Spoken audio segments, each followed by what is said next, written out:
Welcome back, everyone.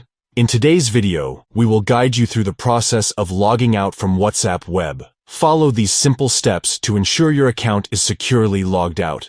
Step 1. Open WhatsApp on your computer by launching the WhatsApp Web application or visiting web.whatsapp.com. Step 2. Look for the three dots icon located at the top right corner of the screen. Click on it to access the drop-down menu.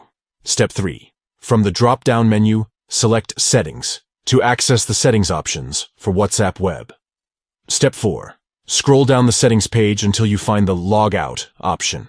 Click on it to initiate the logout process. Step 5. A confirmation message will appear asking if you want to log out.